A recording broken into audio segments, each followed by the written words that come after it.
What?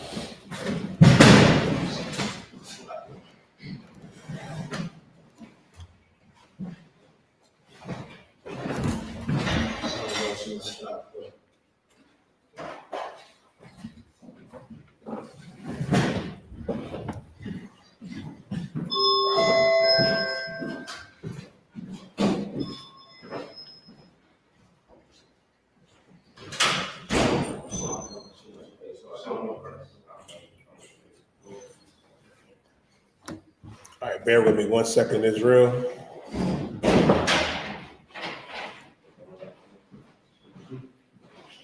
Yeah, boss.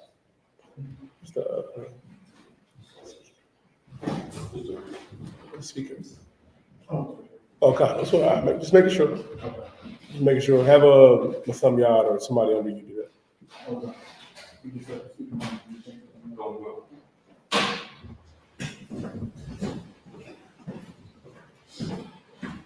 All right.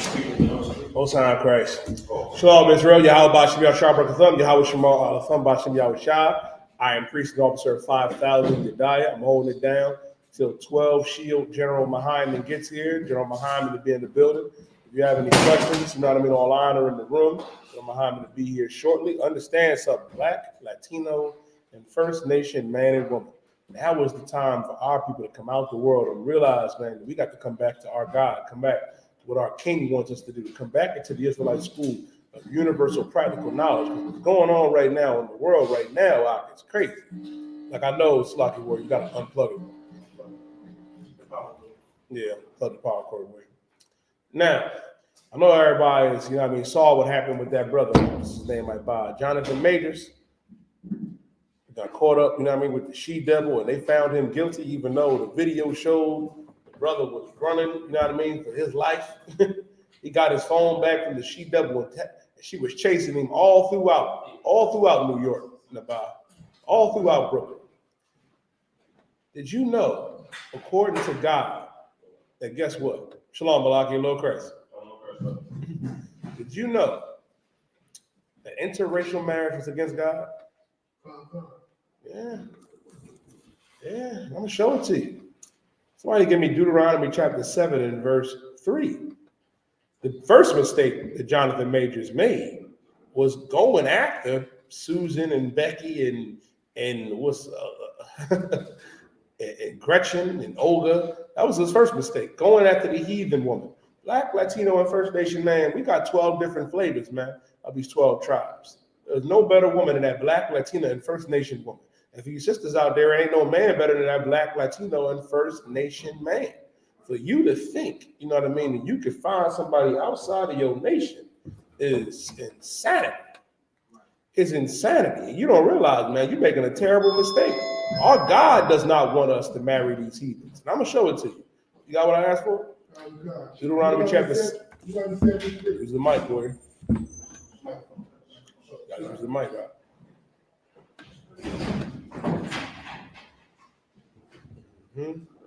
Deuteronomy 73.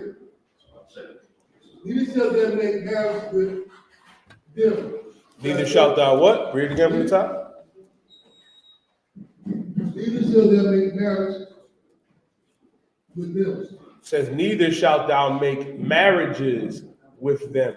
Meaning our God is telling us that we are not supposed to make marriages with them. Who's the them? These other nations.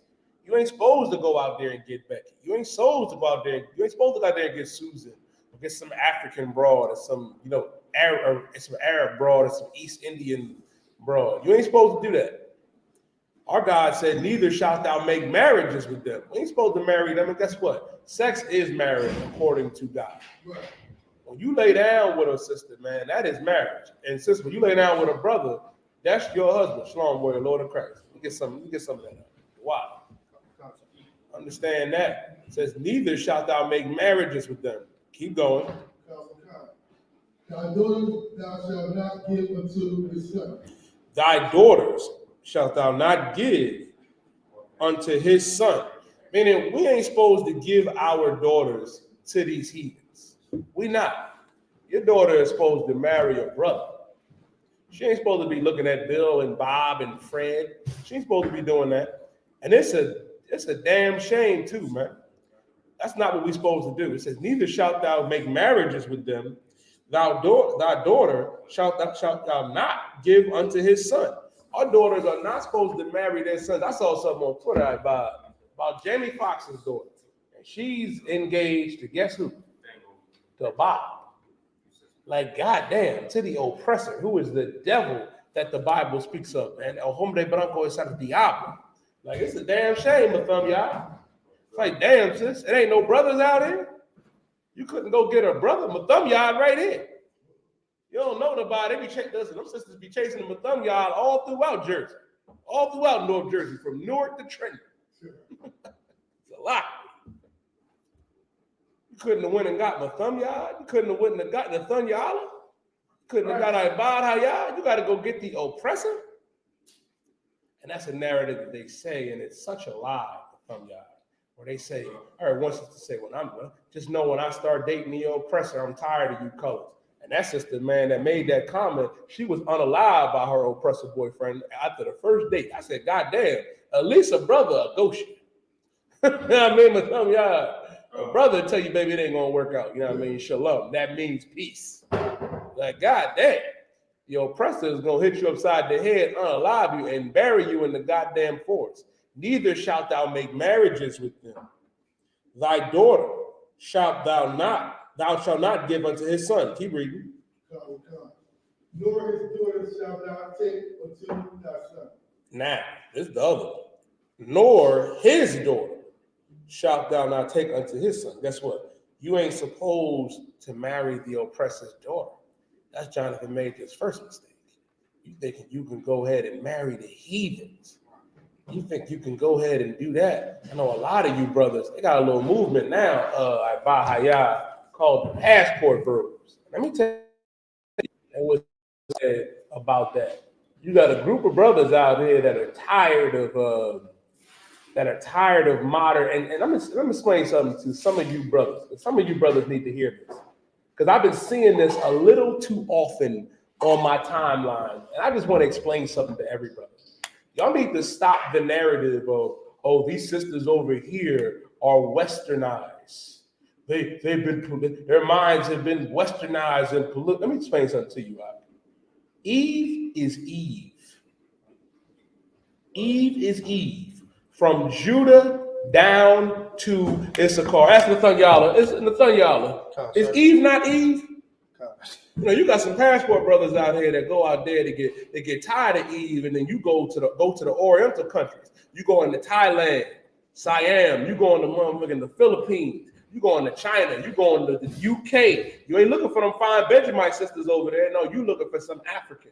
Right. You looking for some heathen woman. And for you brothers that's getting ready to rebuttal over, they do go to Israelite countries. You're not going over there and building those sisters up. You're not going over there and getting the best and making the best out of them. You're going over there to fulfill your wicked lust. And you need to check your proclivities. Because if you are a brother and you talk about, oh, but they're going to Israelite countries, you're not going over there to build them sisters up. You're going over there to be a whoremonger. And our God said there should not be a whore or a whoremonger of the children of Israel. So check yourself about that. You're not going over there to build sisters up. You're going over there to fulfill your lust because you ain't got no game and you're afraid to talk to sisters over here. Like, goddamn, Nabab. It ain't sisters in your zone. It ain't sisters in North Philly. It ain't sisters in West Philly. It ain't sisters in Trenton, New Jersey. Let me tell you something. Captain Shock's at the realest shit. Not second. Not breakthrough. You can't find it. Listen. You go outside and talk to this. Go outside and touch grass. Shout out to Officer Bun. Go outside and touch grass. Talk to the sisters on your block. It ain't work out. Go to the next block. Go to the next city. Hey, is that hard?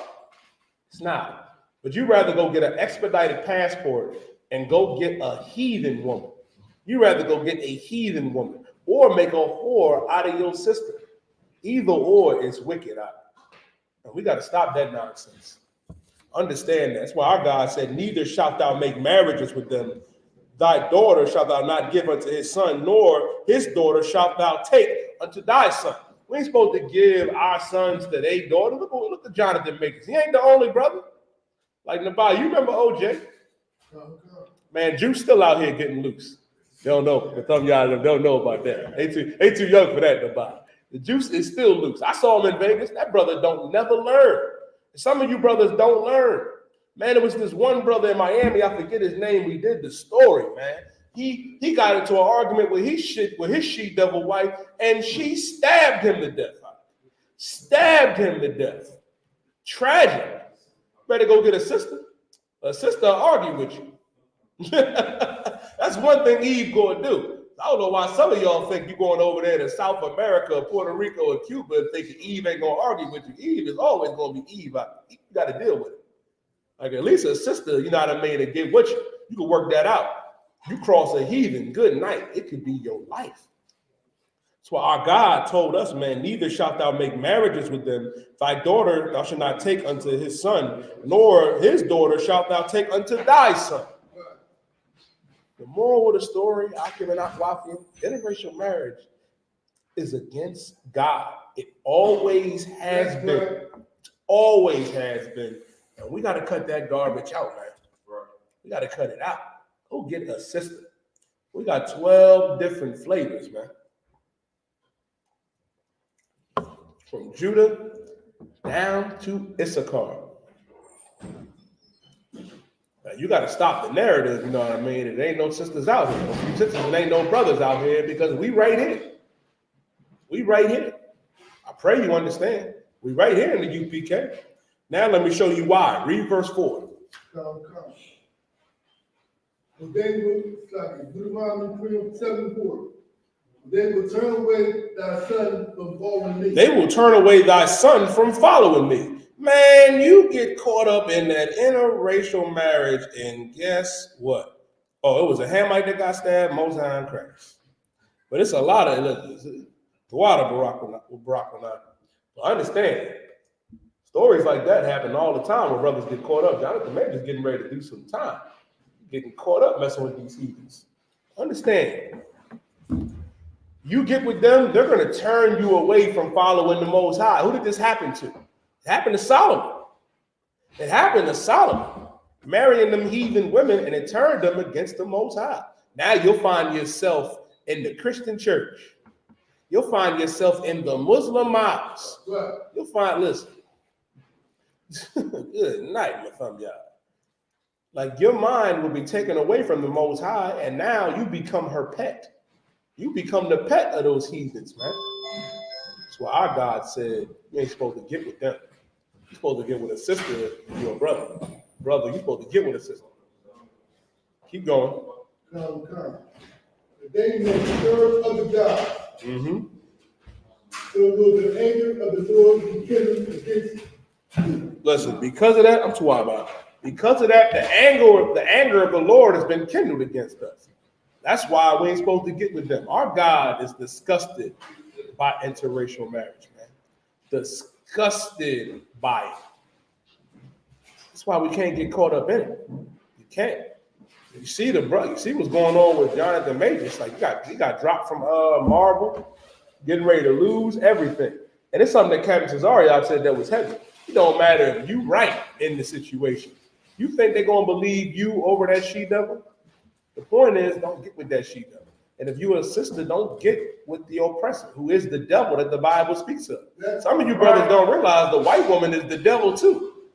Like, am I saying something that's taboo, the white woman is also the devil that the Bible speaks of. Keep going. And destroy these suddenly. And destroy these suddenly, man. And destroy these suddenly. Like, how many lives, you know what I mean, get ruined because you make the wrong decision? I remember with Samson went through the same thing. And the first thing his parents said, Samson's father and mother was like, is there never a daughter of the children of our people? Like, I felt that shit in my spirit in the Bible. I was like, damn, my son can't bring home Becky or Susan. He can't do that. My daughter can't bring home Bill or Bob. He ain't gonna be my son or daughter no more. Like, take that shit outside. Lock it. You ain't being brought up like that. Keep going. Verse 5. But thou shalt ye deal with them He shall destroy their altars. Listen, well, how are we supposed to deal with them?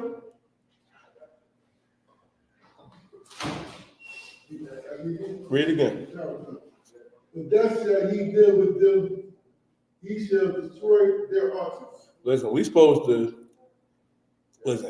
destroy their altars. Meaning this, we supposed to cast out their gods.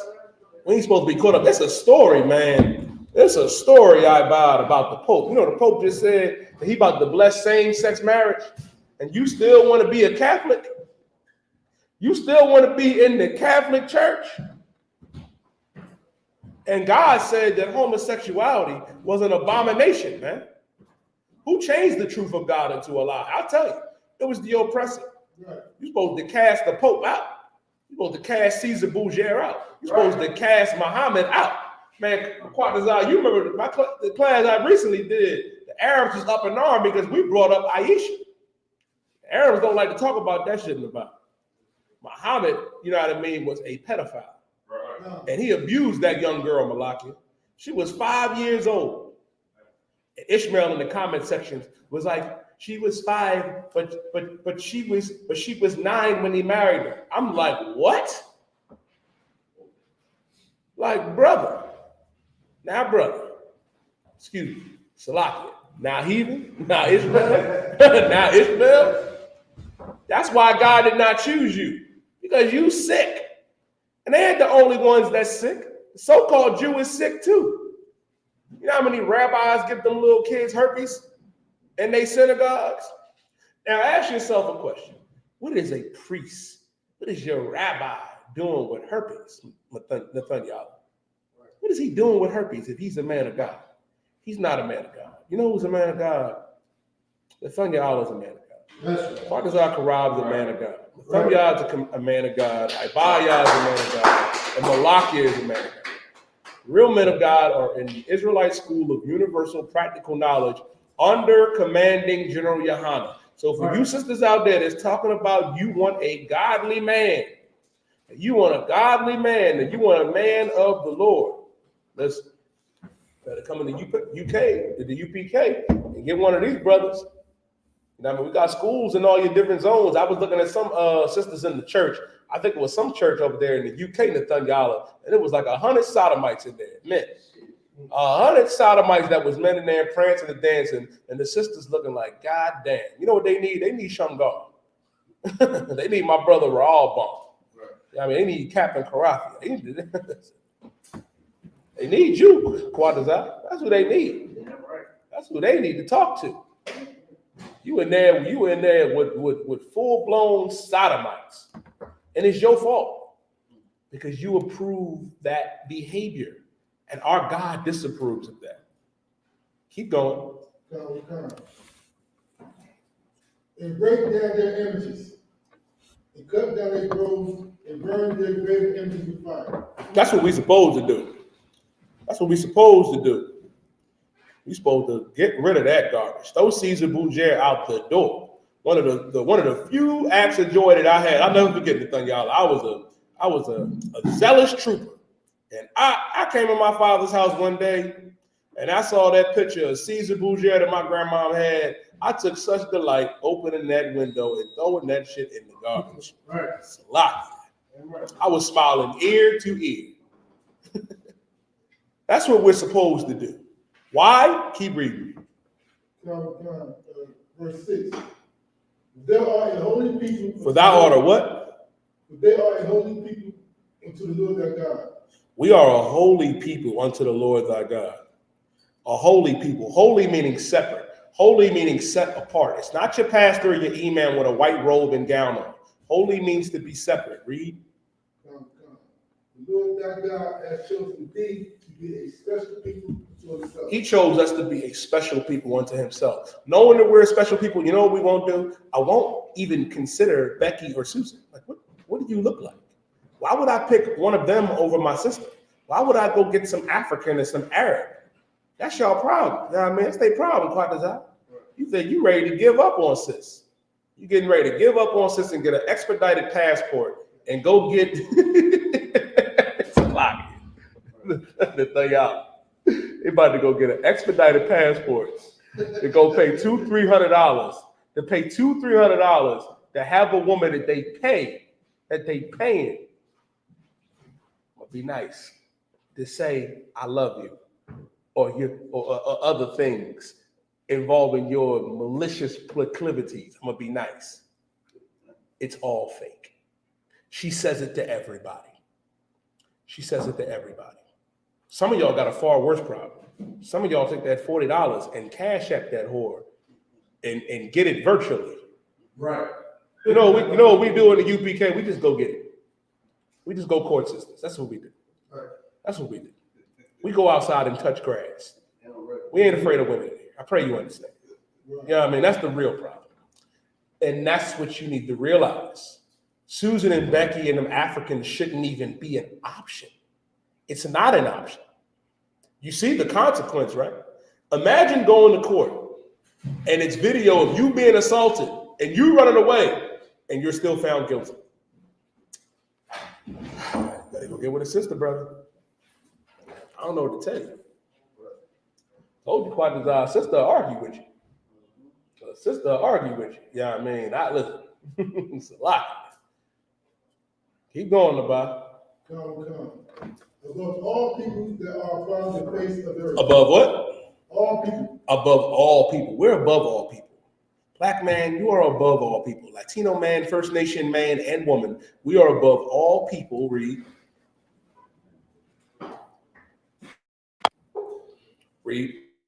Verse 7. No, read it again. Above all people.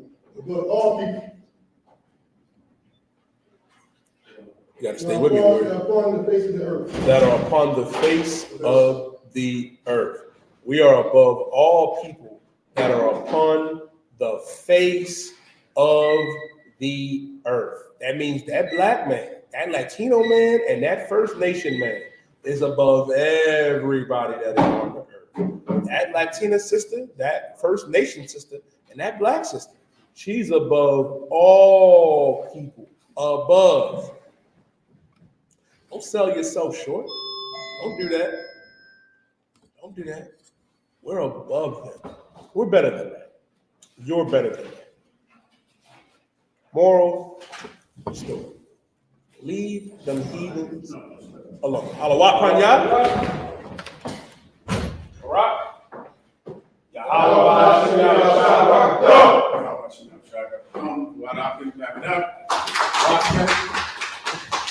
Get it on. All right. I'll take your questions in the room and online. We'll get it on tonight. We'll definitely go into that Jonathan Majors. That's a good story. You should be able to take out on the street, to take out on the internet. Of course, Palestine and Israel will do that every week. I'll show you more evidence on where the Palestine and Israel conflict comes from and where the belief comes from that oppressing a people can create the greatest nation on earth, man. That's what the Israelis believe. The Israelis believe that through oppression, there is prosperity. I'm going to show you tonight where they got that from, all right? Whenever you're ready, let's do it. Hold up, I forgot. Un momento, lo siento. 1 second.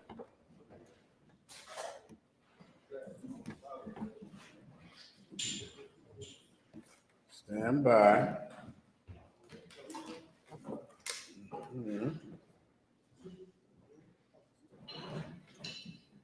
You just stack the questions up for a second.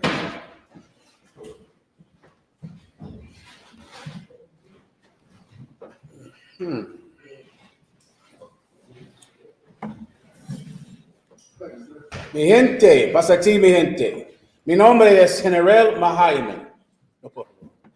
Mi nombre es General Mahayaman. Soy tu hermano y estos son los anuncios. Somos la Escuela Israelita de Conocimiento Práctico Universal. Comenzamos en 1WEST Calle 125, Harlem, Nueva York. Desde 1969, debajo del comando de el General Yahanna. Carnelis, esta es la verdad. Si tú eres latino, negro o indio nativo, tú eres Israel, el pueblo elegido. Dios, tu madre y tu padre dicen que somos un culto y mantienen su iglesia sin culpa. Pero su iglesia tiene toda la culpa de lo que nos está pasando. That will begin the class, all right? Let me also set up this thing here. Did you want to, you said last week you wanted me to, so I can shout out the people on here. I go on TikTok and we go on together, or I just do it? Yeah, we go on together, sir. No problem. Hold on. I did the class, Thursday night class from this thing last week. It worked out pretty well. First time. I got to go live. Oh, also, you reminded me of something. Also, myself and also Officer Yashikar will begin to make my Spanish classes public. Lord allows this week. I'm going to go public on TikTok. He'll be teaching me Spanish. You're going to see me work through it. I'm doing the best I can. We're going to work through it. Well, I'll just make it public so everyone can see it, all right? We'll do it this week. After I get back from Florida, as you know, I have to go down to Florida to do the mandatory online class down there, all right? This Thursday. Also, I'll be doing a Christmas class down there to break down how evil Christmas is and to prove that Christmas has nothing to do with Jesus Christ. Nothing. Everyone understands. I'll take your question now. Sir. First question is. We back at the TJ Parcel book. Brother said, Trooper the one y'all said. You need it now. I'm on TikTok. All right, go ahead. Brother said, how do you master discipline in battling demons and you can work? Says, how do you master discipline in battling demons and do what Ken works out, weight sins in the past that you repent from? Okay, let me try to understand what the warrior is saying. I believe he's just trying to say, how do you fight your personal demons that everyone has, right? Of course, you need to start off, because this is the scripture breakdown class. You need the scriptures about attaining mastery.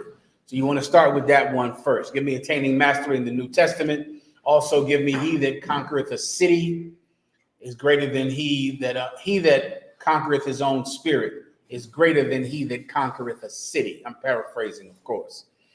When I was very young in the truth, coming up under commanding General Yahanna, I think I was about an officer of 5,000 when I began to focus on discipline and changing myself in a purposeful way. I think I was an officer of 5,000 at that time, because I knew that to serve commanding General Yahanna properly, that I needed to not be the person I was at that time. The person I was at that time, I was an officer of 5,000. I might have had some zeal, I might have had, love of the Most High. But I knew that to serve commanding General Yahanna, I had to be something greater than that. I had to achieve a higher level. I knew I was not there. I knew that is not who I was at the time. So I began to focus myself on conquering myself, on becoming someone different, on transforming myself into something suitable to the job at hand. Everyone understands. And these are some of the precepts. I put it right here. These are some of the precepts that I begin to focus on. All right, I'll give you more over the coming time, coming days. But these are a few. Read those briefly, all right? This is the book of 1 Corinthians chapter 9, verse 25. And every man that striveth for the mastery is temperate in all things. Every man that striveth for the mastery is temperate in all things. What does the word temperate mean? The word temperate means disciplined. Temperate. The word is used like for tempering steel, right? If you're trying to make a sword, you're going to have to make it super hot and then plunge it into cold water. Super hot and plunge it into cold water. What does that process do? The heat weakens the metal. The cold water expels the weaker metals from the sword. Everybody understands? So you want the weaker metals out of you. To do that, you got to get in the fire. You understand? That's another important precept I was learning at that time. That the man forge a man through the fire of affliction. That's how a man is made more precious than the fine gold. Everybody understands. Yea, better, more precious than the fine gold of Uphaz. That's a precept. Uphaz was a region famous for its pure gold at that time. Well, for gold to be pure, you got to get into the fire and then purge yourself of weakness, which means what? You have to search for it in yourself. You have to find it in yourself. You got to get into a situation that will not allow you to be weak. You have to put yourself in that situation. And in doing so, you purge yourself of weakness. Right. And this is something that the Israelite School of UPK, this is our business. It's something that we do as a profession. Everyone understands. Go ahead.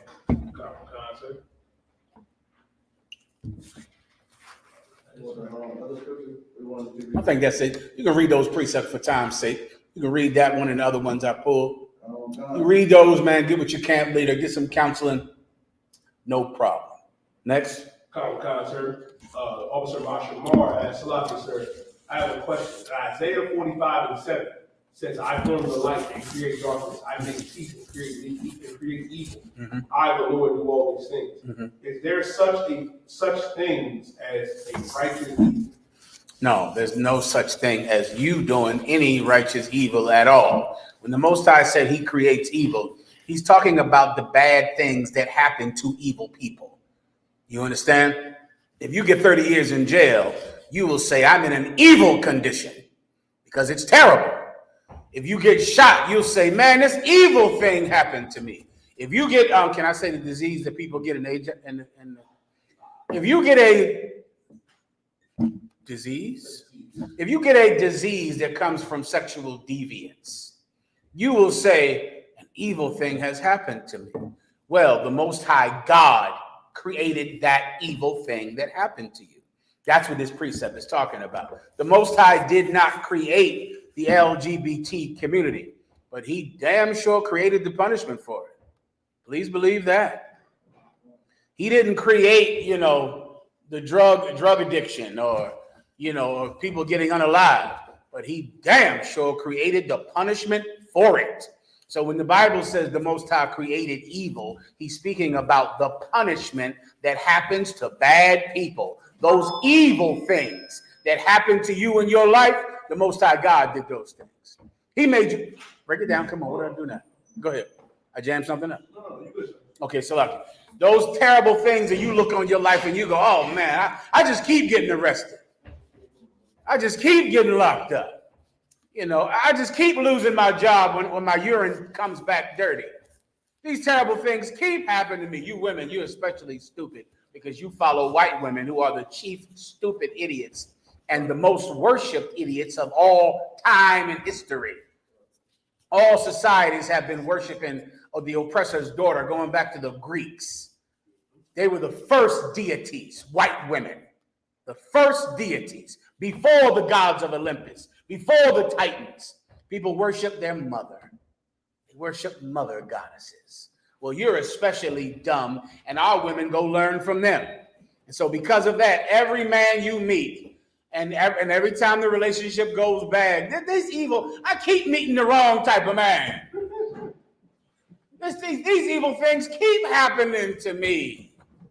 Yeah, the Most High God is the one that created the punishment for promiscuous women. He created it. You understand? Please. What's so heavy about me, sir, what you're saying, the first thing that popped in my head was Jonathan Majors. Like I was going into before you came to the class. Forget about it. It's on video of him getting his phone back from that she-devil, her attacking him, her chasing him all throughout Brooklyn, and he still found guilty. Yeah. Still got. I mean, it was amazing. The brothers just showed me the video yesterday of that cave woman chasing him up and down the street like a deer. God damn it, it cut me off. I don't know what I did that time. Come on, check this one out. Come on. I was trying the best I could. Okay. No Swift. Hate speech. Up and down the block, she was chasing that man. I just knew he was beating the case. I said, oh, well, this is good for him, right? He's beating the case. Come to find out. Come on. That was all people that can't stand me. That's 4,000 people that hate my face the minute it comes up on the screen. How long am I cut off for? They didn't even say so. They're not even letting you. Oh, well, that's it for me. I'm off of the internet. They cut me off of electricity. All right, so now I just knew that cat was beating that case in my naivete. I should have known that he wasn't beating that case because of who was in that courtroom crying. Oh, can you imagine? I didn't see the court case. Was it aired on TV? I can only imagine the tears. The tears must have been, flowing like the river, not the Niagara. The tears in that room must have been amazing. When she showed the pictures of her neck, she showed the pictures. Oh, those pictures. They love that. Look, that's a important. Let me give you young brothers an important lesson. When you get into an argument with your woman and she scratches your face up, rips off your shirt, and hits you with a frying pan, and then you go to grab her by her neck to tell her to stop, and she takes a picture of her neck, she is not taking that picture for a memento. Do you understand? That picture is evidence. And it is the only evidence because, of course, there will be no evidence of how she threw the TV at you, hit you with the poured hot chicken grease all over yourself, scratched you up and down your face and your back. There will be no evidence of that. But the minute that you go, get off me and grab her, she becomes a photographer. All the different angles. She's going to take it at bruise. You better wise the hell up. You better use your goddamn head. You better, because she is using her head. Now you know where our sisters get this behavior from. This is where they get it from. Your whole life, you thought black women were somehow inherently evil. They're not. Black women are inherently righteous. Black women are inherently kind. Hispanic women are inherently docile and righteous and submissive. The black woman is naturally submissive. All of our women are made to be perfect for their man, every last one of them. But in this world, there is great temptation. And some of us fall to that temptation. The same way black men become unalivers because of the mafia and Al Capone and TV and movies and radio, our women become disgusting, dirty, dog-headed bitches because white women are that. Right. That's the reason. And so now as you see that Jonathan Major story, now you know where your baby's mother got that from. She's taking them pictures, brother. She becomes a photographer. She on her phone, you got numbers and pictures of you with another woman. She has all the evidence in the world to put you in jail with no context of where that picture came from at all.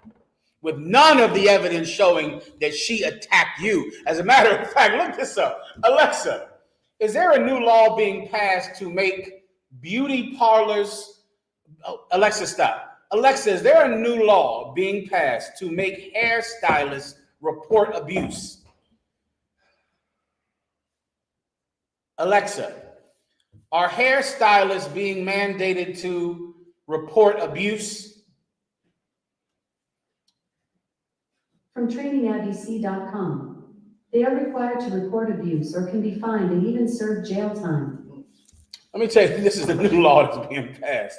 That a hairstylist, when your woman goes to get her hair done, that they're training hairstylists because they see a woman, they see her neck, they see her face, and they're all up on her that to train them to get the signs of abuse, so that they can report that abuse, so that you can go to jail. Because of course you are not calling the cops.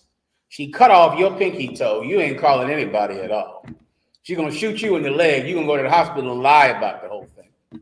Why? Because she's your baby's mother, and you're a man, and you're embarrassed to report abuse. You're embarrassed to tell everyone how your wife beats you. You don't want to tell anybody about it. But she happily will tell her friends how she cut your clothes up, punched you in the face, and blacked your eye to show you that you can't play with her like that. You got her effed up. You got her all the way effed up. You can't play with her like that. She's gonna tell everyone that she beat you. Everyone. And they're gonna laugh and laugh at you. And the minute that you put your hands up to block her or to restrain her or to defend yourself in any way, the hairstylist is gonna have you arrested. This is an actual law, an actual rule. You should look it up in your phones to get the specifics of the whole damn thing. You understand? So what does Jonathan Majors need to know? Let me give it to you real brief. Your wife takes your phone. You think you have the right to go upside her head to get your phone back because, of course, it's your phone. You think, well, this is my phone. You know, she has my phone. Let her have the phone. Who gives a damn? Let her get the phone. Let her go through the phone. Let her see all the women that you're talking to. Who cares? Let her tell the cops that. This is how dumb she is. She's going to tell the police that. She's going to say, officer, you know he's talking to other women. You know he ain't coming to the house till 5 a.m. She's going to tell the police that because in her mind, hurting her feelings is a crime. She thinks that is a crime. And she's going to tell a judge in court, Your Honor, he was talking to all these women. Did you hit him? Sure enough did. Yes, I did hit him.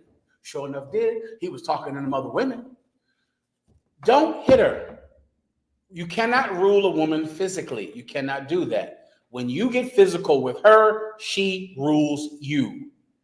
That's it. The minute you go to smack her or to hit her or to choke her because you think you're justified because she has your phone, you have just given your wife power to destroy you. You cannot hit her. She grabs your phone. You tell her to give your phone back. You say, give me my phone. Put my phone in my hand right now. If you don't put my phone in my hand, you can keep that phone. You can keep it. And before you know it, you'll give her a punishment that'll make her go out and find you women after that punishment is done. Do you understand? Do not be dumb like dumbass Jonathan Majors who thought he could make some oppressor's daughter become like Michelle Obama.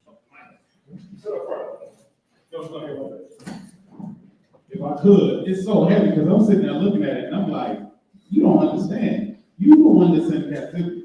She's in her kingdom. Right. Why do you want her to behave like she got to walk on pins and needles when she can go do what she wants? If she accidentally unallows somebody with her car, nothing's gonna happen to her. She's gonna cry. You understand what I'm saying? And she's gonna go home. She has so much more leeway than you in this place. She can go do whatever she want to do. Of course, she want to go party and fall out and whatever else she want to do. She's going to go do that. This is her thing. Give him a hand, because that's the truth. Let me give you a few precepts on it for the scripture breakdown. Give me that a woman is the most powerful thing, but the truth conquers all. And give me the tears of a woman are a great vexation, because that is a tool in court, brother. That crying. Oh, that she can turn that thing on, brother. She is like Cicely Tyson. She's such an actor. She is such an actor.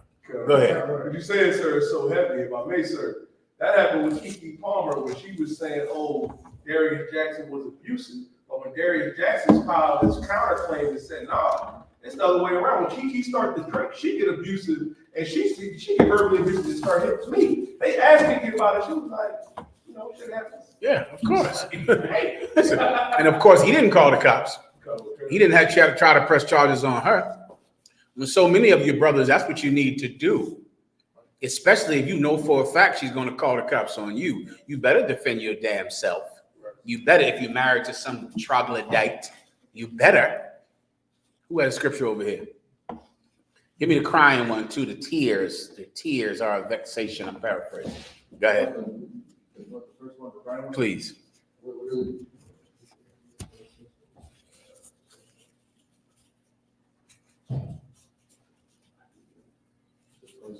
This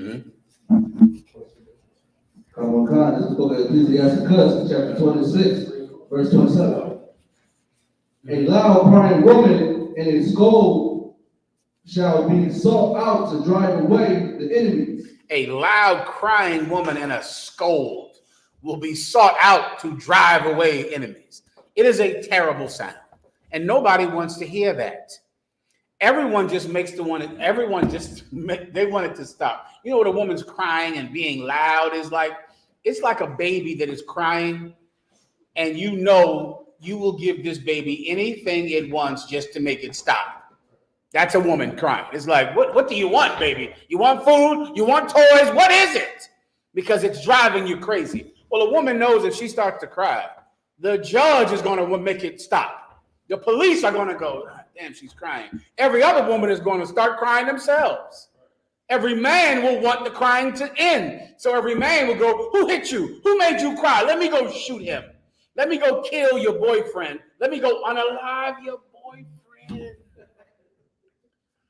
Salakia, let me unalive your boyfriend because you're my cousin or my baby sister, and now I got to get involved in your marriage and go unalive your boyfriend and go to jail for the rest of my life because my baby sister was crying. Everyone just wants it to stop. It's a terrible sound. And your wife or your baby's mother is such a manipulative dog that she'll use it knowing that people just want her to stop crying. She'll use it. She's loud. And what else happened this week? That Cardi B. Ooh, you done married her, brother. A lot of you married that. That's your wife.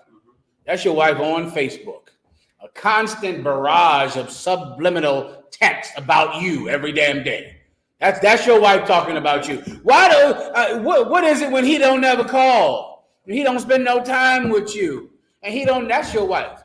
Your wife has to turn the world against you because she's angry with you. She's mad at you, so it's not like, well, I'm going to give him hell when he gets home. I'm going to argue with him when he gets home. No. I'm calling his mother. I'm mad at his mother. I'm mad at his family. I want the planet Earth to hate him. I want everyone on his job to see it. I want all of his friends. That's what Cardi B did to that cat. And as I watch it, I go, I know where she gets that from the oppressor's daughter. That's them. The oppressor's daughter is going to embarrass you and make you the enemy of the planet Earth. These men that were unalive on these walls, hanging from trees, were there because some oppressor's daughter wanted the town to hate them, the village to hate them, the city to hate them. And the city heard her crying. Oh, he touched me. He saw under my skirt. What? Oh, I'll get him. Stop crying, Miss Ann. Stop crying. And they go out and get a rope and find a tree for that slut. Well, that's Cardi B. She wants the world to turn against Offset and to unalive him, to harm him, to hate him, for him to lose money, for him to lose a job. And of course, he needs to get back on social media and say, girl, I love you, and sing to her and apologize to her after she's embarrassed him to the entire world. Sisters, what if brothers did that to you? Oh, he could say some things about you in public. Please believe that. Oh, he could say a lot of things, very unflattering things he could say about you. Very unflattering. Things you wouldn't want anybody to know at all. He could do that to you. But of course, he doesn't do that to you because you're a woman and he treats you like a baby and he's kind and gentle to you. And you have a lust for revenge that only comes from the white woman. That's where it comes from her. Hell hath no fury like a woman scorned. You learn from them. And so now you treat your husband the way a white woman treats her husband. Officer. If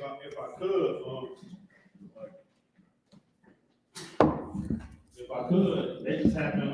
Megan Thee Stallion said that the brother cheated on her and saw. But then he was like, well, I'm gonna put out my own song. And he told everything about her, and then later on she was like, well, now I feel like I can't say nothing. But it's like, you knew that once you put that out, all of your fans were gonna turn their opinion to hate this man. And the whole time you did so much to this man. It's all the men that you can deal with. He talking about you had him shaking that hand that you can been with, and he don't even know who's hand is shaking. You know what I'm saying? Damn.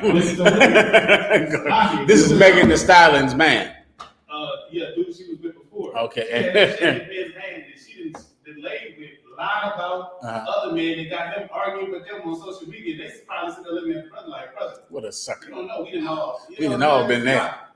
Go ahead. I'll give you 1 second. Go ahead. The backup officer, I.S.U.P.K, said he failed to mention the part that stood out. Probably like you remember. Are y'all on camera? Oh, come on. Yeah, go ahead. He said, I lied for you.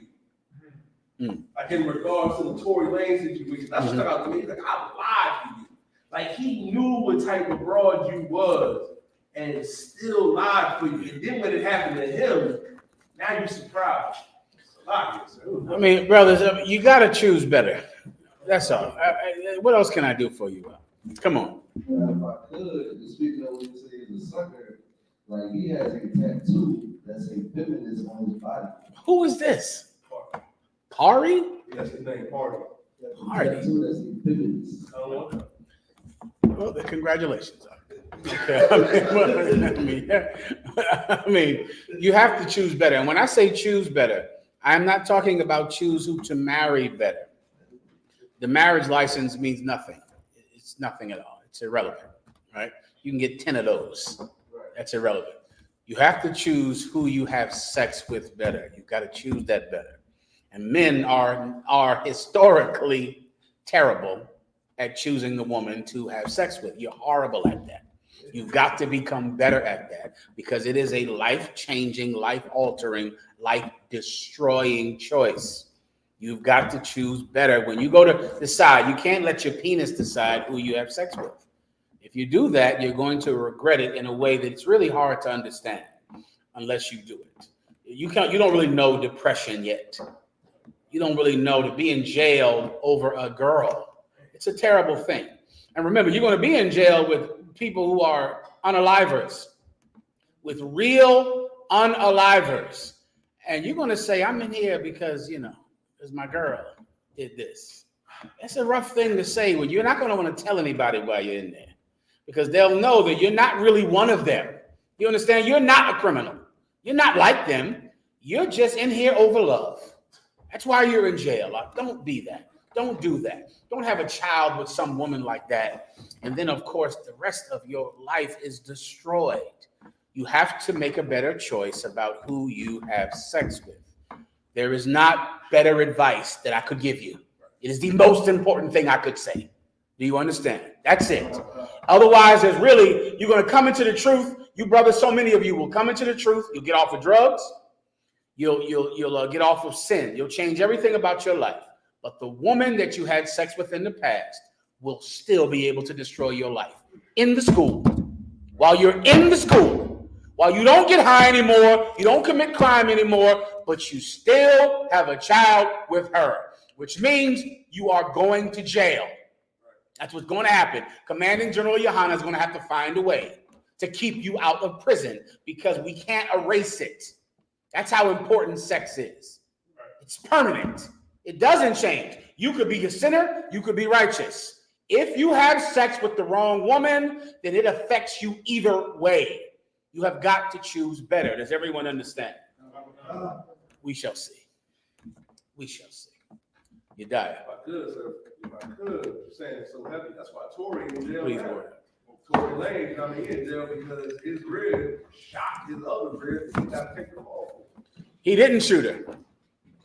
The bodyguard came out recently and said that Kelsey had it. Yeah, I don't know. Once again, the Bible says the things between who can know what happens between a man and his maid. Who in the hell knows what's happening in the house? I don't know who shot somebody in their house or who hit who or who started the fight. It's intimate. Marriage is an intimate relationship, which means outsiders do not know what happened. You see a woman with a scratch on her neck. What does that mean? She's being beat? Have you seen him? Did you look at him? You don't know how she got the scratch. You don't know if that scratch is abuse or if that scratch is him trying to defend himself from being abused. Why? Because marriage is intimate. So outsiders are very poor at judging what happens in a marriage. It's difficult. Most police don't want to get involved in it because who in the hell knows what happened? So I don't know who in the hell shot Meg Thee Stallion, nor would I even know who she was if the young brothers didn't tell me who she was. Who knows who shot her? This is what you should do. Do not have sex with a promiscuous woman. Do not have sex with a woman because of what she looks like. And please don't think that that's love, because that's not what love is. It's more chemical than it is love at all.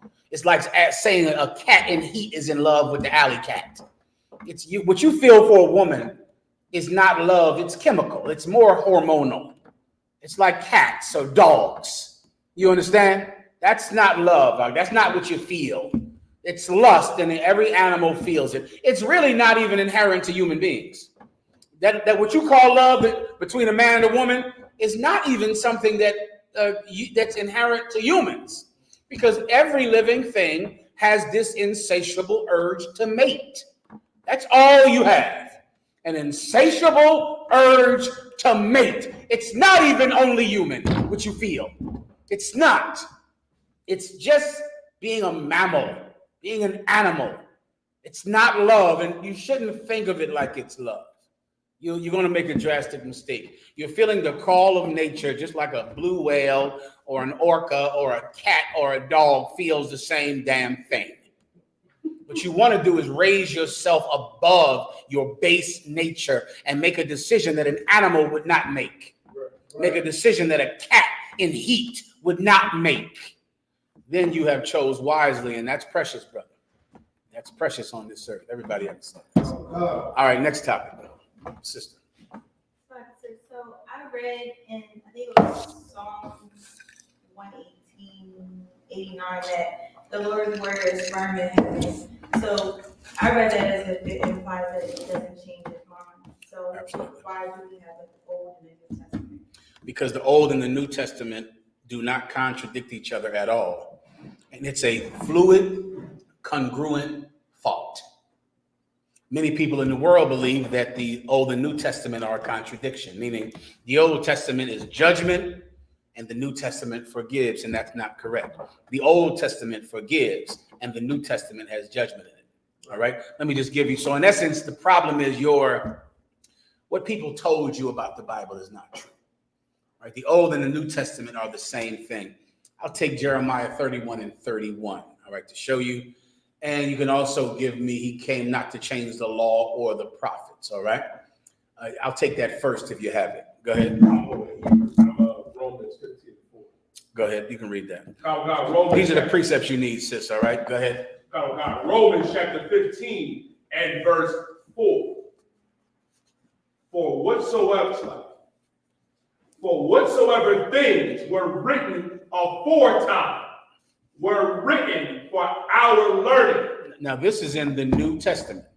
The New Testament is saying whatever was written in the past was written for our learning. It was important to the people that were around during the New Testament to read the Old Testament.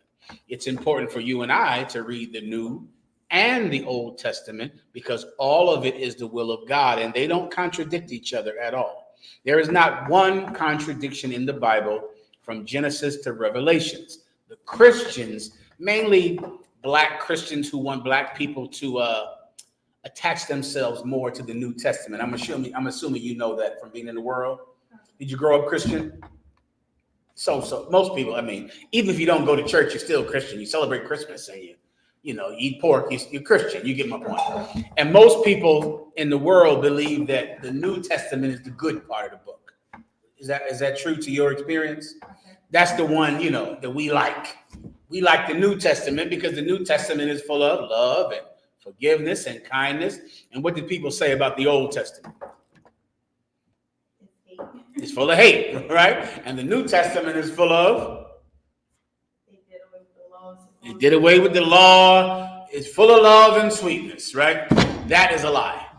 That's all. It's just the Bible is the same. The Bible doesn't change. God doesn't change. God is the author of the Old and the New Testament, but preachers are liars. Did you hear what happened today in the Catholic Church? Oh, sister, the Catholic Church about 2 hours ago said that now Catholic priests can bless LGBT marriage. Good to go? Damn. The Catholic Church can bless can bless alternative. That they can bless alternative marriages. It came out to the Pope. It was an edict from the Pope. Now that is a gigantic change in the Catholic Church, right? Where did the change come from? Do you know? It's just common sense. It's just common sense. Go ahead. Man. What do you mean when you say man? You're right, but what do you mean by that? No, let's stay on man, because man is the exact right word that you should understand, but you have to understand what man is. When you say man, do you mean the Pope? Or no? No. Man is not the Pope. He's a man, but he is not man. Cursed be the man that trusteth in man. People think that that means I'm a man, I can never trust Yediah. I'm a man, I could never trust you. That is not what that's talking about. Because, of course, Christ is a man. Peter is a man. Mark is a man. Isaiah is a man. And these were men that you owed your trust to, that you had to obey. Moses was somebody you better trust. And he was a man. So when it says, cursed be the man that trusteth in man, what is man? It's to the sister's question. Come on. So we know it's not talking about don't trust any man. Don't trust a man. Man is what? Last one. Come on. No.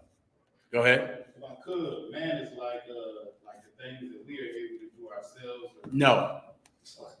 Last one. Let me get him. No. Come on. Come on. No. Man is plural. It's plural. Which is why we say the white man is the oppressor. What do I mean? Jim on my job? What do I mean? Donald Trump? What do I mean? This white man pumping gas in New Jersey? No, I'm not talking about Jim. I'm not talking about Donald Trump. I'm talking about the plurality of them. Man is plural. It is not singular. Man is mankind. That's man. Mankind. Cursed be the man. I'm one man. I'm cursed if I trust what people say. Do you understand? What the masses of society say, you're going to be cursed if you do what they do. If you do what the population do, the popular thing, the thing that all of the people agree on, you trust in that. You don't trust in God. You trust in the popular opinion. Well, what's the popular opinion of alternative lifestyles, sister? It's to be accepted. Was it like that 30 years ago? 40 years ago? That's why the opinion of the Pope changed. Because the people have decided that alternative lifestyles are what they want. So you're going to get it. Why do you think the IUIC, the Purple Pigs, believe that a man can only have one wife? Who can blow my mind? With the obvious answer. Now, when Nate was an officer in the UPK, he believed the man could have more than one wife. But then, as time goes on, he believes that a man must only have one wife and you must get a marriage license. You know why? Because man says that. Because the people say that. The population decide what God does in the minds of religious people. So now the population wants alternative lifestyle. You getting it. The population wants one wife and a marriage license. You're getting it. The population wants the law to be done away with. The population wants to eat pork, wants to eat shrimp, and they want to be alternative lifestyles. They're getting it, which is why we as blacks and Latinos, attach ourselves to the New Testament, because this is the one where you can do whatever you want. And that's why we're in church. So we can do whatever we want. That's why we go. The Catholic Church has terrible membership problems now. Archdioceses shutting down all over the world. They need some money in there. They need some cash. And they already let the mafia in there. Why not let the alternative people in there? Everyone else is in there. Why not let them in? They've been in there forever anyway, fiddling and diddling in everybody's child. Why not just bless their marriages? The people decide what men of God say, not in here. Do you understand? Not in this house. The things that Commanding General Yahanna teaches us, it does not come from man. Commanding General Yahanna is a man. What he teaches us is not of man, meaning it is not what the population decides. It's not a popular vote. It's not what is in trendy right now today. Everyone else, they're just telling you what you want to hear. You understand? So now that's what they say about the New Testament. Give it the precepts. I gave you that one. Give me the other one I told you about. Mm-hmm. It's the book of Jeremiah, chapter 31, verse 31. Behold, the day is come, saith the Lord, that I will make a new. Hey, what? A new. Hey, what? A new. This is in the Old Testament, in Jeremiah. The days come when I will make a new covenant. A new what? Covenant. The word covenant means promise or agreement. We had the old covenant. The Old Testament said we're getting a new covenant. It's right here in the Old Testament. The Old Testament agrees with the New Testament. The Old Testament prophesies the New Testament. Keep going. With the house of Israel. With who? With the house of Israel. And that new covenant, that new agreement is with the house of Israel. Not all people, not all nations, not everybody. The old covenant was with the house of Israel. The new covenant is with the house of Israel. The Old Testament was for the house of Israel. The New Testament is for the house of Israel. Continue. And with the house of Judah. And with the house of Judah. Who is the tribe of Judah? The so-called Negroes scattered throughout North America. That's the tribe of Judah, the true biblical ethnic Jews. Who is Israel? The so-called Hispanics. They were at one time split, but the Most High prophesied right here in the Old Testament that they would come back together and get the new covenant, get the New Testament. Jesus Christ came for Blacks and Hispanics.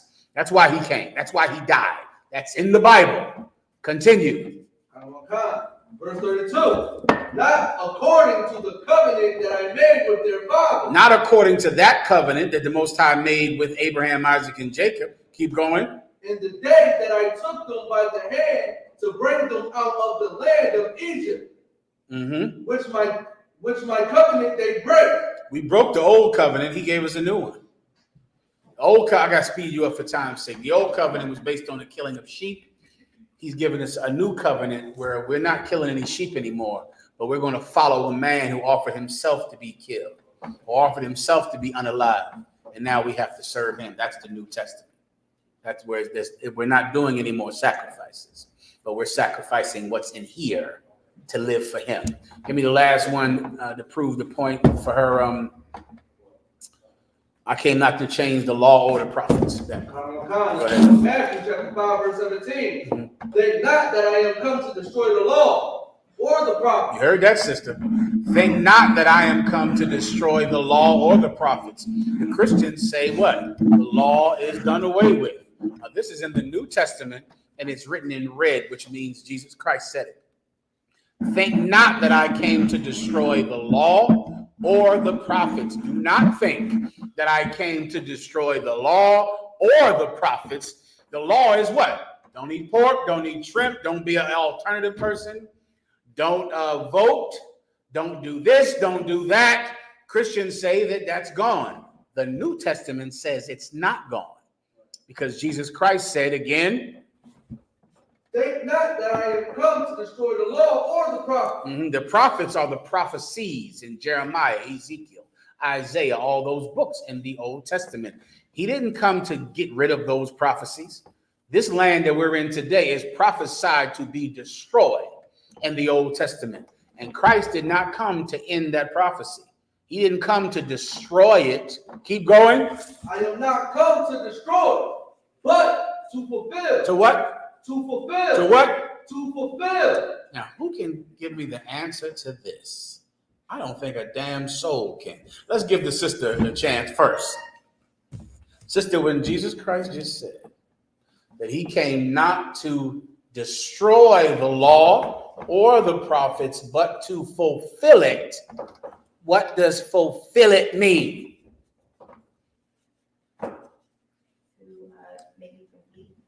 Well, what do you mean by that? Give me a law and then show me him fulfilling it. You pick one. I guess, that we shouldn't kill people. Done. That we shouldn't. The proper word is, I can't use it, I'm assuming. Unalive. It starts with an M. The actual word, when it says thou shalt not, the actual word is the M word, not the K word. Do you understand? Yes. Because otherwise you couldn't, you couldn't unalive a fly. You couldn't unalive a chicken to eat it. You're allowed to K, but you're not allowed to M. Do you get my point? I'm doing the best I can. All right. The water. All right. So now, okay, you're not allowed to M, to unalive. How would Christ fulfill that? Well, I guess if you put it in terms of like eye for an eye, like we are held accountable for that curse of killing people or unalive. Sorry. Okay, but it's all right. But we were already accountable in the Old Testament. If you eye for an eye, if you unalive somebody in the Old Testament, you were unalived. But the Most High said, "Thou shalt not unalive." So how would He fulfill that? By adding, I guess you can say rules to it. Like you just said, we can't K, but we can, and so He made one just. No, that already was around. You could already K a chicken. You could already K someone if the judgment was that they must be unalived in the Old Testament.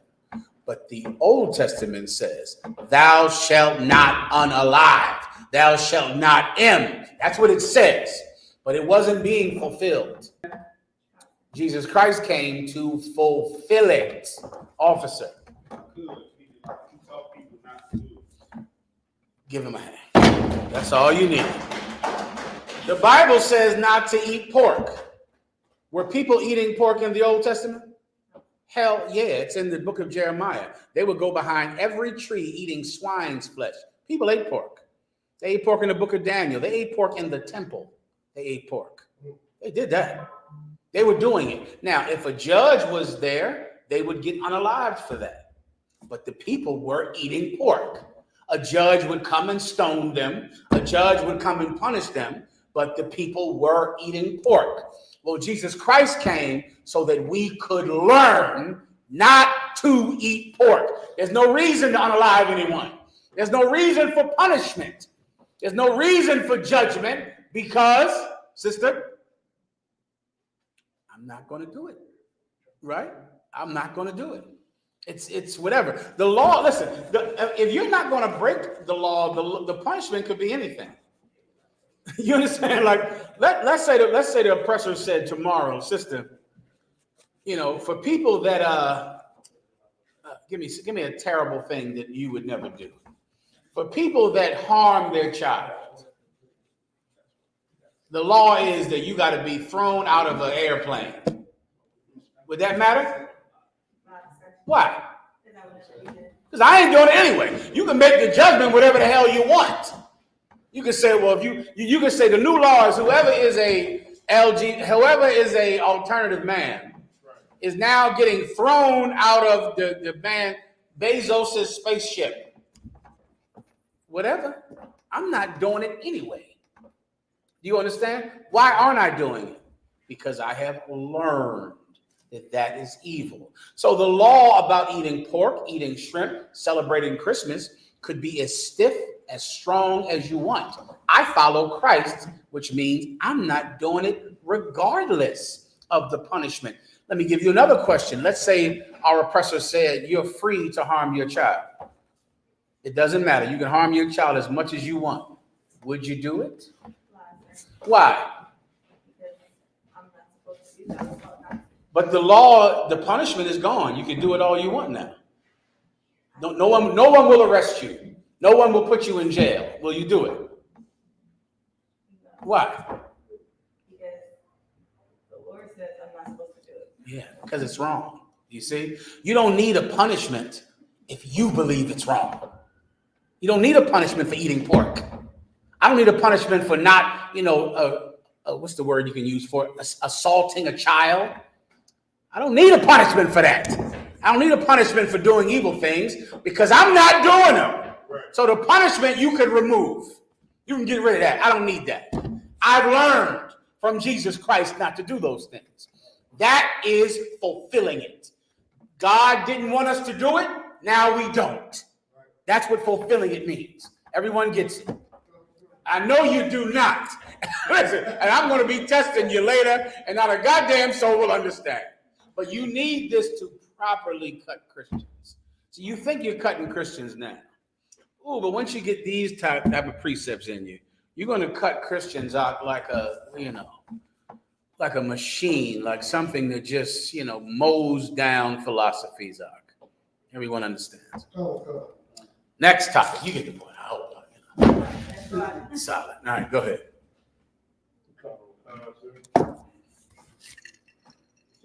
In the room. I had a question about Jude 1, I believe, 5 Jude 1 and 5 to like 10. Yikes, that's a lot. What's the point? I'm trying to understand the spirit behind verse 9 when it says, "Yet Michael the archangel, when contending with the I got devil." you. I got you. Come on. Oh, he's talking about when Michael was contending with Satan. Satan, right. Because Satan came to Michael to check him, like, yo, Moses messed up. You know what I mean? By, Lord, what he did, by taking credit, for the Lord, which goes to show that Satan loves the Lord more than you do. Satan definitely works for the Most High. That's for sure. Is that your point? Meaning, why are they having this argument? Is that your point? If I could, I wanted to know which part they contended for in the Old Testament. Okay, the part in the Old Testament it's not in the Old Testament when they contended. Paul knew they contended. What you do know from the Old Testament is that Moses was not allowed to go into the promised land. That's the contention. Moses led the Israelites to the promised land, and then in the end died before he could get into the promised land. You understand? He didn't make it in. And so Satan and Michael fought over the bones of Moses. Meaning once they found the promised land, these bones by right should be carried into the promised land like Israel did Jacob. Jacob, when he died, his body was carried from Egypt into the promised land. They packed him in salt. They mummified him so that he could be taken from Egypt, which is where he was with the Israelites, and carried all those years into the promised land to be buried in holy land. Moses' body, they had to fight over that because Satan believed that Moses was not worthy to make it for his body to be buried in the holy land. Go ahead. So my second part is the spirit between 7 and 9, basically. Okay, go ahead and read it. I'll break it down.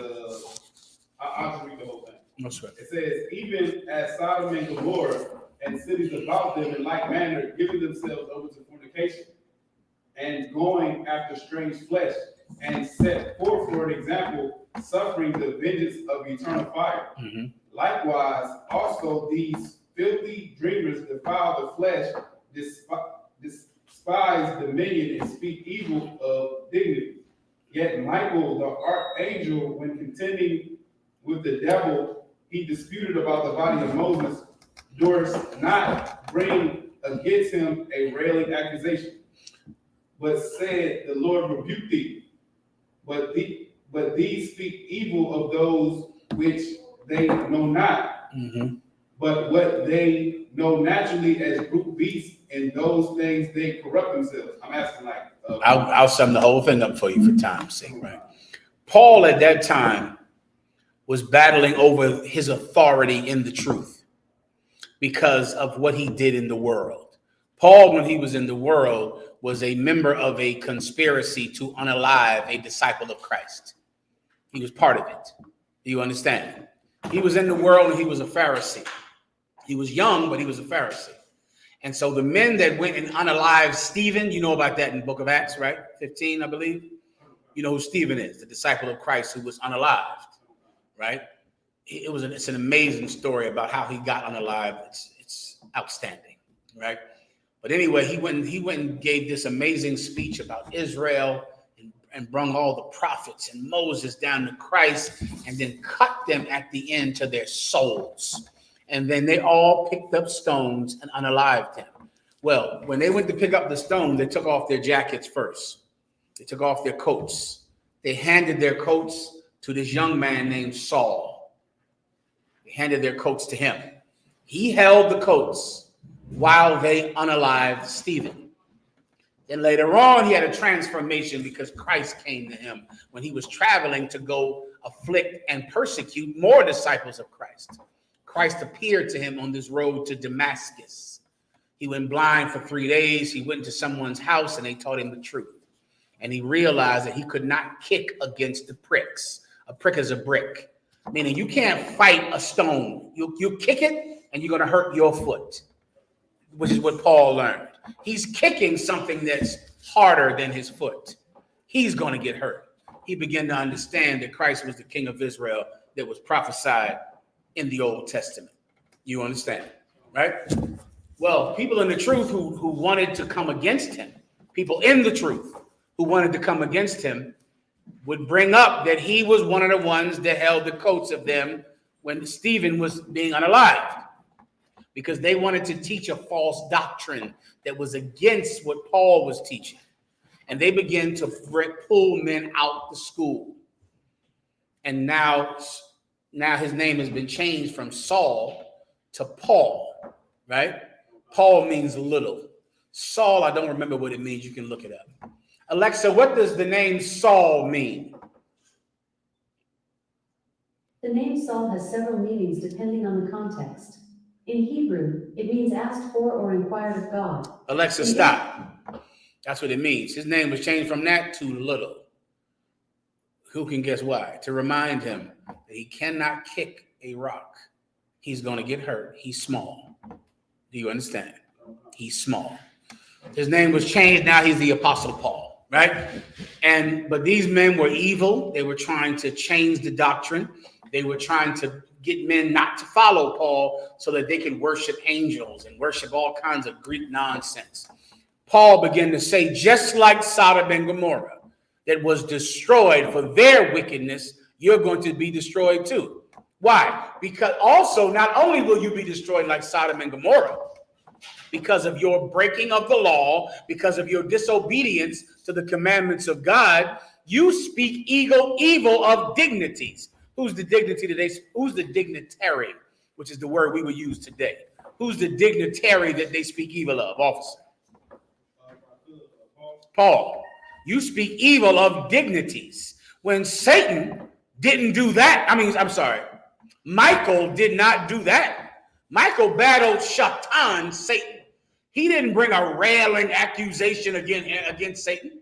He didn't do that. Meaning, goddamn, Michael had more respect for Satan than you have for me. You'll say something like that about me? Michael wouldn't do that to Satan. Meaning, watch your effing mouth. That's the point of it. Watch your mouth, or else you'll end up like Sodom and Gomorrah if you don't watch your mouth. Who is this good for? Anyone coming against Commanding General Yohanna. You should watch your mouth out. He is a dignitary. He's someone who has earned for the right for you to watch your mouth around him. Now, if you don't do it, you'll end up like Sodom and Gomorrah. That's all. You would speak evil of someone like him? What in the hell have you done? What have you done? What, you make some group that conforms to what the world says, to what made some group that conforms to what man says? Huh? You know how much strength he had to have to say that a man can have more than one wife? Sister, let me ask you, how much easier do you think sisters would have it in the world? How much more better would you be looked at if the UPK believed that a man could only have one wife and you had to get a marriage license? What would your family, your friends, the people you know, how would what they say and what they think change about you? They would probably be more accepting. Of course they would. Of course they would. It would be so much easier, Rock, to just do that. Now, what are you going to do? Speak evil about Commanding General Yohanna when he's done something you would never do? You would compromise immediately for money, compromise for acceptance. Watch your mouth. You should do that, or else you'll end up like Sodom and Gomorrah. Right. That's the point. Good to go. Next, no problem. Online. Colin Khan, sir. Colin Khan, a few questions online, sir. Can I give you also why it would be so much easier to say that a man could only have one wife? Because then we could all still go out and get prostitutes. Just like who, sister? Yeah, give her a hand. That's what they do. All right. You ever see those brothers with wedding rings? You've seen them before, right? A brother with a wedding ring is in the strip club and in his car getting oral satisfaction. He has a wedding ring on. He only has one wife. Damn, we couldn't do the same thing. That's what the IUIC does. That's what the Christians do. That's what the Catholics do. They get one wife, and then they go be with children and men and prostitutes. Why don't we just do the same thing? Instead, Commanding General Yahanna maintains his integrity and does not conform to what man says or what the world says. And we also don't go to prostitutes. And we also don't go to strip clubs. And we also, I can't say that, promiscuous women. We also avoid them like it's life and being unalive. Go ahead. If I could, sir, I was at my slavery, and it was like an older brother came in, you know what I'm saying? He older than me, had been married for a while. We got to talking, and we having one of those conversations where it opened up, and I'm like, yeah, I'm an Israelite. And then he asked me, he was like, you believe that a man can have more than one wife? I'm like, yes, in the Bible. I'm like, yeah, we teach that. He was like, nah, I don't agree with that. 7 minutes later, he told me he cheated on his wife with another woman, and now his wife don't want to see him. And then I think he was having a baby with the other woman, and now he was having trouble trying to figure out, like, basically what to do between the two of them. And I'm sitting there looking at him like, do you understand what you just said? It's so why he doesn't either. I remember the first time I realized I'm arguing with a man about having more than one wife who cheats on every woman he's ever been with. When you realize you're in that conversation, it's wild when you get it. Where brother will say, more than one wife? No, hell no. And you're looking at him and he cheats on every woman he's ever been with. Right. Sometimes he has sex with their mother. Am I telling you something you never heard of? Oh yeah. The sister, forget about it. The sister's just a given. He's with her daughter. And he's going to argue with us about having more than one wife. And I remember the first time I realized it, and I just walk away. I just leave. I just, all right, no problem. I just can't, I don't have the patience for that. I got to go. All right, you tired, go ahead. You said it's celebrity. I got into it with a brother at slavery. He was like, no, man, because I love and respect my mother. You saying you got 2 wives, that ain't cool. Now, mind you, I met the brother real. She slaved with us. And one day, a young sister came in. He was like, well, you see my girl? I was like, well, you're right now. He was like, oh, that's my girl. I said, so why did you rescue me, brother? It's weird, ain't it? Why'd you argue with me about that? I don't understand. You just want to argue with me? Why did you even argue with me about that? You're having sex with 5 and 6 women. Why are you arguing with me about this? I gotta go. Go ahead, up front. You want to say something? Salaki, go ahead. If I could, sir, it happens all the time. It happens all the time talking to a Christian, because that's what it was. Of course.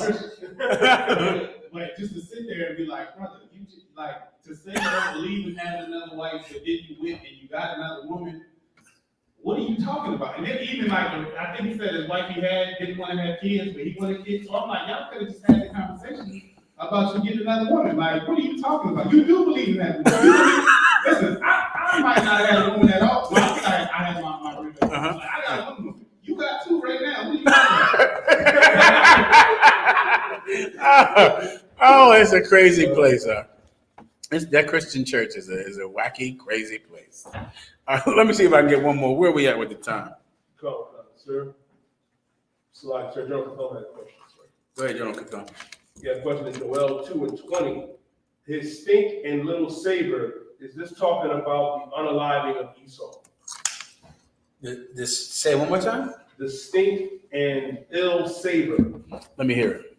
This is the book of Joel, chapter 2, verse 20. Mm-hmm. But I will remove far off from you the northern army, and will drive him into a land barren and desolate, with his face toward the east sea, and his hinder part toward the utmost sea. Okay. And his stink shall come up, and his ill savor shall come up. Yeah, that's exactly what it's talking about. Like the smell of an unalive person. We going upstairs or no? We ready? I got call for Ross. Let's let me know. I'll keep going until then. All right, go ahead. Because he hath done great things. Verse 21. Fear not, O land, be glad and rejoice. I'm good. I think that's it. I believe that's all General Katam wanted. Next. Officer Kalak sir, going to break down the root of Deuteronomy chapter 22 and verse 21, the general breakdown. Go ahead. This is the book of Deuteronomy, chapter 22, verse 21. Then they shall bring out the damsel to the door of her father's house, and the men of her city shall stone her with stones that she die, because she had wrought folly in Israel. You got to back up to what this is talking about. This is a woman getting stoned, which was an old form of capital punishment among the Israelites. All right, to be stoned. Many times you were tied to the ground. They would put stakes in the ground, wooden post in the ground, tie you to the wooden post. Sometimes they would just bury you in a hole and leave your head above the hole. And then everybody would just throw rocks at you until you were unalived. It was one of our forms of capital punishment. We had that, and we had burning at the stake. We also had, all right? I'm not sure what the sister did to get unalive. You can read above it and tell me that you already know. Sir, this is 13. Go ahead. This is verse 13. If any man take a wife and go in unto her and hate her, verse 14, and give occasion of speech against her, and bring up an evil name upon her, and say, I took this woman, and when I came to her, I found her not a maid. This is talking about how you marry a woman, her father said that she has never been with a man, right? And then you're with her, and she has been with a man. And you could tell because there's no bloody bed sheet. And then you find out, and then now you go tell everybody. You go and say, I was cheated. Her father robbed me of my 10 goats and 30 shekels of silver. And she's nothing but a nasty so-and-so. Go ahead. Verse 15. Then shall the father of the damsel and her mother take and bring forth the tokens of the damsel's virginity. So now there's a council, because you're saying that my daughter was a promiscuous woman. I'm saying she wasn't. I'm saying she's never been with a man. I took your goats and your money, and it's mine because I didn't break my deal with you. Well, now they have to have a council. Well, to prove that your daughter was a maid, which is an old way of saying she never had sex, you bring the bloody bed sheet to the council. That's a line from one of Captain Picard's good songs. Give him a hand. Excellent line. You get a daughter out, you keep it. You keep the sheet, wrap it up and put it in something. And keep it forever. That's the proof of your parenting. You understand? You can now, the day you give away your daughter, you can now have a bloody bed sheet. They hand it to you. You fold it up. You put it inside a case. You lock it away somewhere. If somebody tries to run their mouth, here we go. I got the proof right here. This is the proof of my parenting. You understand? I took your money in good conscience because I gave you a woman who was excellent. You get my point. All right? Go ahead. Verse 16. And the damsel's father shall say unto the elders, I gave my daughter unto this man to wife, and he hated her. You get my point? Meaning, it wasn't because she actually was a promiscuous woman. He just hated my daughter, which can happen sometimes. Where instead, really, you hate her for her personality.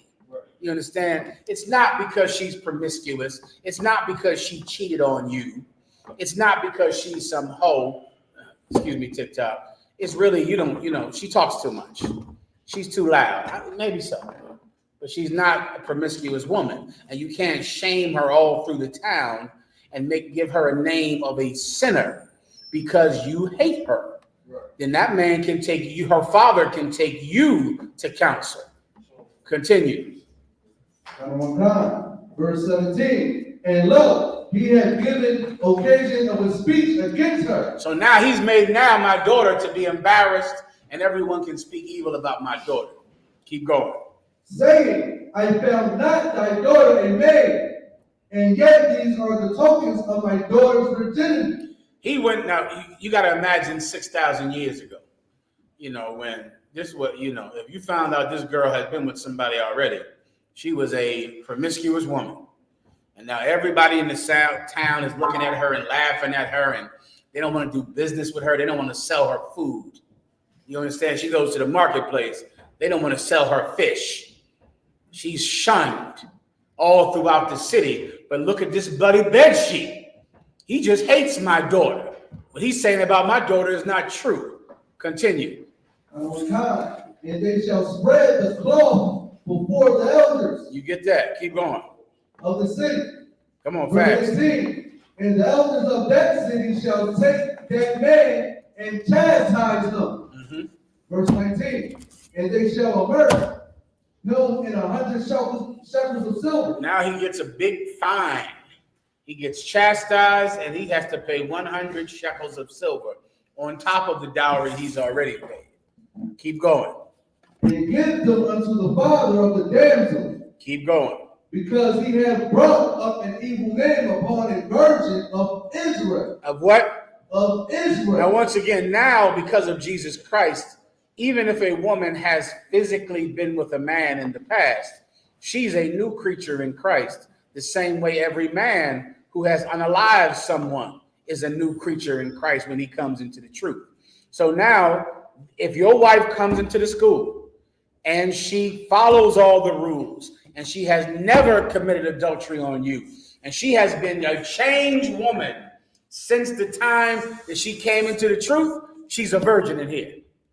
And you cannot shame her simply because you hate her. You cannot accuse her of being promiscuous, and you have no proof, you have no reason to say it, but you simply hate your wife. You're going to end up in a council over doing that to that sister because she's our daughter. Everyone understands that. Continue. And she shall be his wife. And you're going to stay with her. That's your wife. Hate her or not, she's yours. And now you owe some money. Everybody gets it. Now you skip down. The other part, I'm assuming, is when you found out it's true. Let me just, for time's sake, you find out she is a promiscuous woman. She is one. She's getting killed. She's getting stuck. She's getting unalived. That's what happens. Why? Because there shall be no promiscuous woman of the daughters of Israel. That means that this girl was out having relations with all kinds of men. Her daddy didn't even know. She's out in the streets being a promiscuous woman. She's getting unalived. Everybody gets it. If you do that, then you won't have the society that you live in today. Now, what do you do now? We're in the truth. Let's say you're in the truth and you find out that your wife is on Facebook and Instagram talking to her ex. You find out she went over to his house.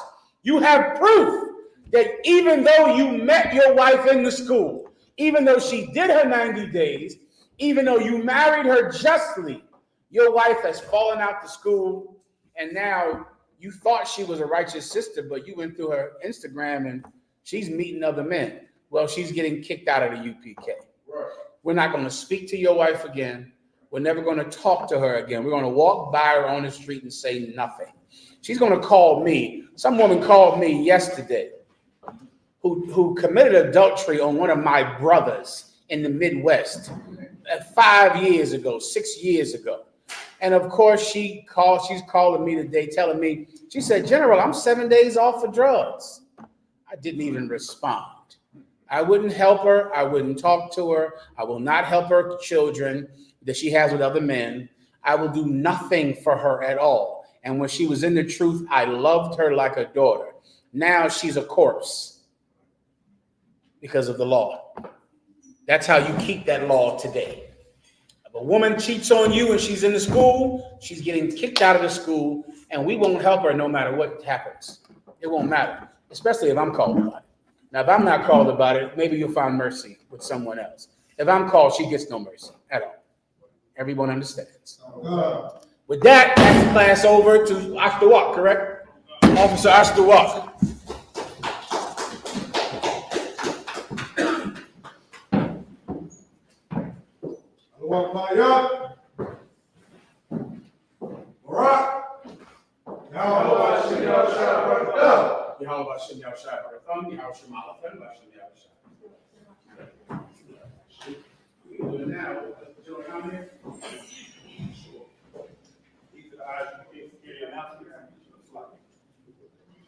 I.S.U.P.K security announcements, we got